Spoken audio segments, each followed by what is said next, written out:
السلام علیکم ورحمۃ اللہ وبرکاتہ۔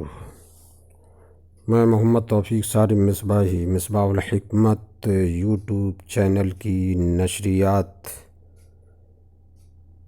کے آن لائن 5 سالہ درس نظامی عالم کورس کے سال اول کے نصاب میں شامل علم صرف کے موضوع پر مشتمل صرف بہائی لے کر حاضر ہوں۔ صرف بہائی کا پہلا سبق ہم سمجھ چکے ہیں۔ آج اس کتاب کا دوسرا سبق ہے۔ دوسرے سبق کے آغاز سے پہلے میں ایک غلطی کی نشاندہی کرنا چاہتا ہوں جو غفلت کی بنیاد پر زبان سے صادر ہو گئی۔ کتاب کے تعارف میں نے بول دیا تھا غفلتاً کہ یہ پیشکش ہے مجلس المدینۃ العلمیہ کی، تو مدینۃ بول دیا تھا، یہاں مدینۃ نہیں بولنا چاہیے تھا بلکہ مدینۃ العلمیہ۔ اس پر اس طرح سے اعراب ظاہر کیے جائیں گے، یہ پیشکش ہے مجلس المدینۃ العلمیہ کی۔ چلیے ہم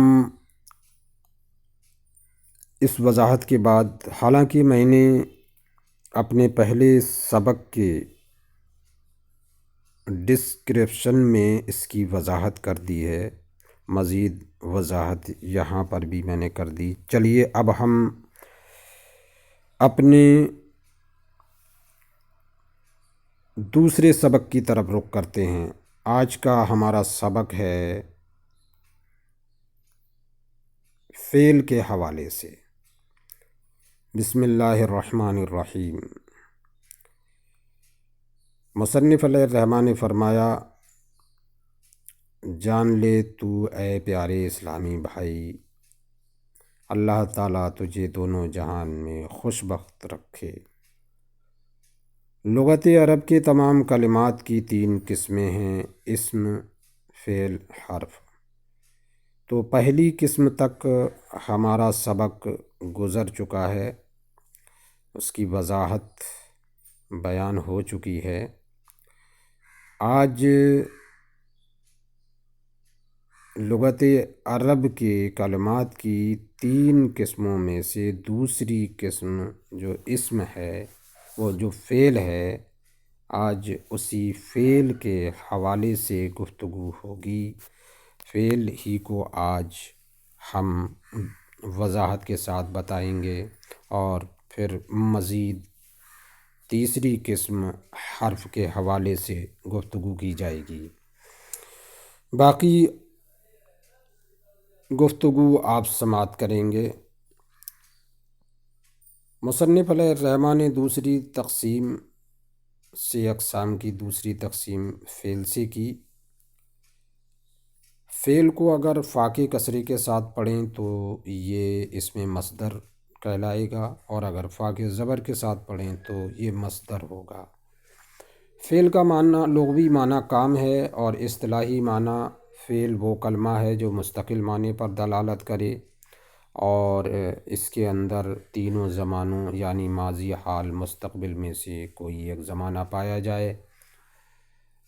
فعل اصطلاحی کو فعل اس لیے کہتے ہیں کہ فعل اصطلاحی میں فعل لغوی یعنی معنی مصدری حدث، معنی مصدری فعل اصطلاحی کے ضمن میں پایا جاتا ہے، ہوتا ہے، اس لیے فعل اصطلاحی کو فعل کہتے ہیں۔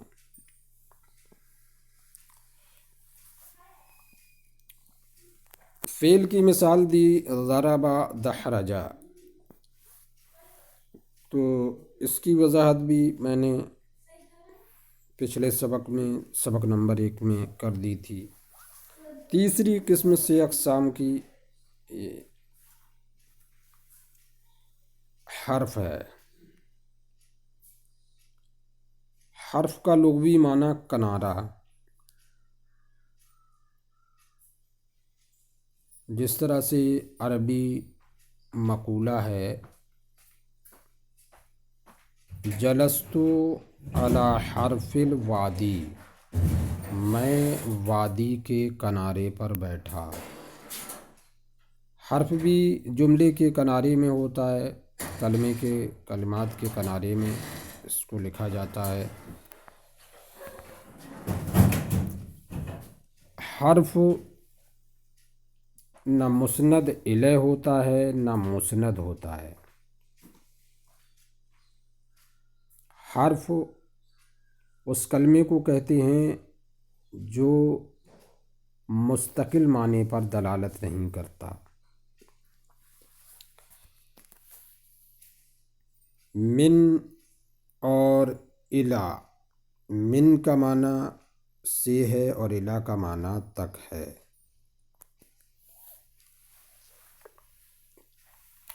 من سے ابتدا اور الی سے انتہا کا معنی مراد ہوتا ہے۔ ہر کنارے 2 ہوتے ہیں، ابتدائی اور انتہائی 2 کنارے ہوتے ہیں، لہٰذا 2 مثالیں بیان کی، ابتدا کی اور انتہا کی۔ پھر مصنف علیہ الرحمہ نے اسم کی 3 قسمیں کی، بیان کرتے ہیں کہ پھر اسم کی 3 قسمیں ہیں۔ نمبر 1 ثلاثی، نمبر 2 رباعی، نمبر 3 خماسی۔ ثلاثی 3 حرف والے اسم کو کہتے ہیں، جیسے زید، زا یا دال 3 حرف ہیں اس کے اندر۔ رباعی 4 حرف والے اسم کو کہتے ہیں، جیسے جعفر، اس میں جیم عین فا را 4 حرف ہیں۔ خماسی 5 حروف والے اسم کو کہتے ہیں، جیسے سفرجل، اس میں 5 حروف ہیں۔ سوال پیدا ہوتا ہے کہ مصنف علیہ الرحمہ نے اسم کی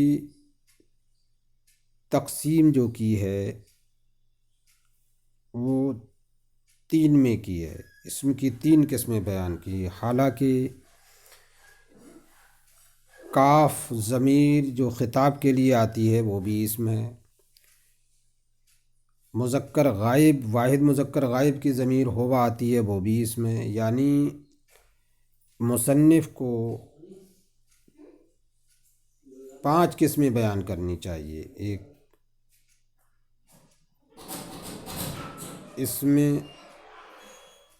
ایک احاد، 2 ثنائی، نمبر 3 ثلاثی، نمبر 4 رباعی، نمبر 5 خماسی۔ یہاں 3 قسمیں بیان کی، اس کی وجہ کیا ہے؟ اس کا بہت آسان جواب یہ ہے کہ مصنف علیہ الرحمہ نے اسم جامد متمکن کی قسمیں بیان کی ہیں۔ اسم جامد متمکن ثلاثی ہوتا ہے، رباعی ہوتا ہے، خماسی ہوتا ہے۔ اسم مصدر اور اسم مشتق یہ صرف فعل کی طرح ثلاثی اور رباعی ہوتے ہیں، خماسی نہیں ہوتے۔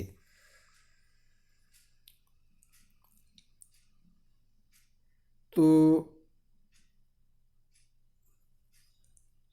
احاد ایک حرفی اسم، جیسے کاف ضمیر خطاب کے لیے، ہوا ضمیر 2 حرفی، جیسے ہوا ضمیر 2 حرفی اسم بھی ہوتا ہے، جیسے ہوا ضمیر ہے واحد مذکر غائب کے لیے۔ تو یہ مصنف نے جو تقسیم کی ہے وہ اسم جامد متمکن کی تقسیم ہے۔ اسم جامد متمکن کی یہ تین قسمیں ہیں، ثلاثی، رباعی، خماسی۔ اور یہ کاف ضمیر خطاب یعنی احاد اور ثنائی ہوبا ضمیر، یہ اس میں غیر متمکن میں سے ہیں، لہذا یہاں ذکر جو ہو رہا ہے اس میں جامد متمکن کا ہو رہا ہے، اس میں جامد غیر متمکن کا نہیں ہو رہا ہے۔ اور اس میں جامد متمکن کی تین قسمیں ہیں، ثلاثی، رباعی، خماسی۔ جی اتنا سمجھ لینے کے بعد اب ہم آگے بڑھتے ہیں۔ مصنف علیہ الرحمٰن نے آگے فرمایا اور فعل کی دو قسمیں ہیں۔ نمبر 1 فعل ثلاثی، نمبر 2 فعل رباعی۔ ثلاثی 3 حروف والے فعل کو کہتے ہیں جیسے ضربا، اور رباعی 4 حروف والے فعل کو کہتے ہیں جیسے دحرج۔ چونکہ فعل کی دو ہی قسمیں کیں، 3 قسمیں نہیں کیں، اس لیے کہ فعل خماسی نہیں ہوتا ہے، اس لیے دو ہی قسمیں بیان کیں، فعل صرف ثلاثی ہوگا یا صرف رباعی ہوگا، یعنی فعل صرف ثلاثی اور رباعی ہوگا، خماسی نہیں ہوگا۔ آگے مصنف علیہ الرحمہ فرماتے ہیں معلوم ہونا چاہیے کہ کلام عرب کا میزان جس سے کلمے کا وزن معلوم کرتے ہیں فا، عین اور لام ہے، جس کا مجموعہ فعل یا فعل ہے۔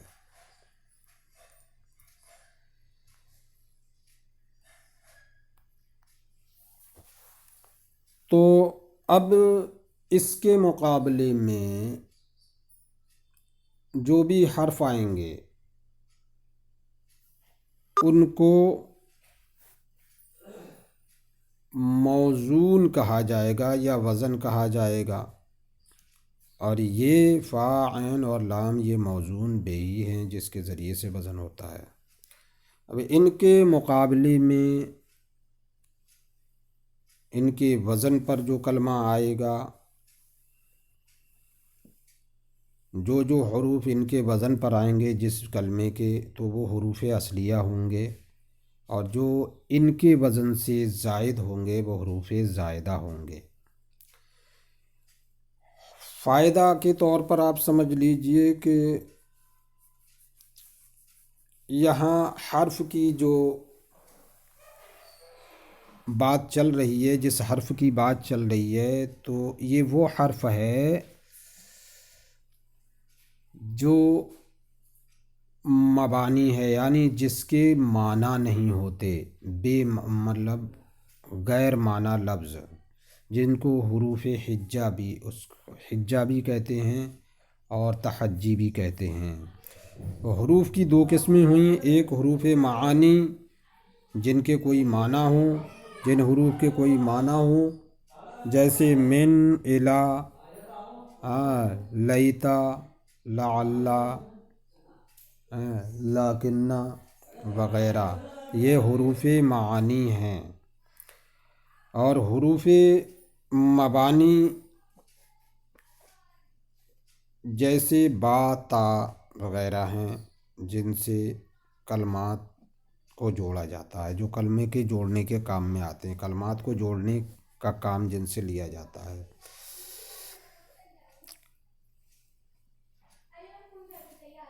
آگے کی وضاحت انشاءاللہ تبارک و تعالی سبق نمبر 3 میں کی جائے گی۔ آج کا ہمارا دوسرا سبق یہیں اختتام پذیر ہوتا ہے۔ انشاءاللہ تعالی سبق نمبر 3 صرف بہائی کے تیسرے سبق میں پھر انشاءاللہ ہم آپ سے روبرو ہوں گے۔ السلام علیکم ورحمۃ اللہ وبرکاتہ۔